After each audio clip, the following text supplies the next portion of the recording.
மென்டாலிட்டிலேயே very very very ஒஸ்டான mentality தான் மொப் mentality. சில நாட்களுக்கு முதல்ல ஸ்ரீலங்கால வழி தவறி போன ஒரு அப்பாவி இளைஞனை அந்த ஊர் மக்கள் எல்லாரும் சேர்ந்து அடிச்சு கட்டி போட்டிருக்காங்க. அது மட்டும் இல்லாம அந்த ஊர்ல இருக்கிற மேதாவிகள் சில பேர் அதை வீடியோ எடுத்து சோசியல் மீடியால அப்லோடு பண்ணிருக்காங்க. தென் அந்த பையனை போலீஸ்ல ஹேண்ட் ஓவர் பண்ணிருக்காங்க. போலீஸும் வந்து நல்லா விசாரிச்சுட்டு அந்த இளைஞனை இவன் சுற்றவாளி என்று சொல்லி விடுதலை பண்ணிருக்காங்க. எதுவுமே செய்யாத அந்த பையன் இந்த பிரச்சனையிலிருந்து எப்படியோ நீங்கிட்டோம் சந்தோஷத்துல வீட்டை போய் போன் எடுத்து பாக்குறாரு. எல்லா சோசியல் மீடியாவிலையும் அந்த பையனை கட்டி போட்டு அடிச்ச வீடியோ தான் இருக்கு.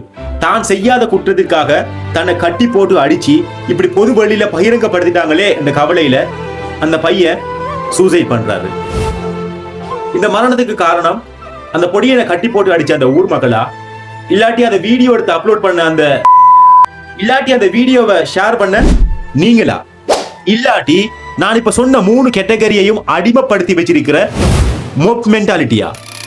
கூட்டமா ஒரு விஷயத்தை கொஞ்சம் பேர் செஞ்சாங்கண்டா அந்த விஷயம் சரியா தான் இருக்குமென்று தண்ட மூளைக்கு கூட்டு போட்டு வைக்கிற மென்டாலிட்டி தான் மொப் மென்டாலிட்டி.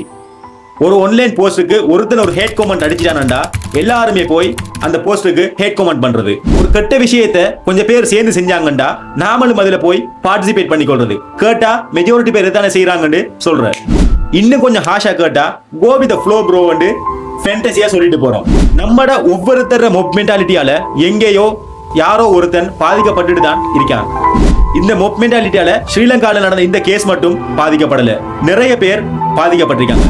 எந்த ஒரு விஷயமா இருந்தாலும் நம்மட சுய புத்தியை வச்சு யோசிக்கணும், இல்லாட்டி நிறைய பேர் பாதிக்கப்பட வேண்டியிருக்கும். அது சோசியல் மீடியாவா இருந்தாலும் சரி, உங்களோட நடைமுறை வாழ்க்கையா இருந்தாலும் சரி.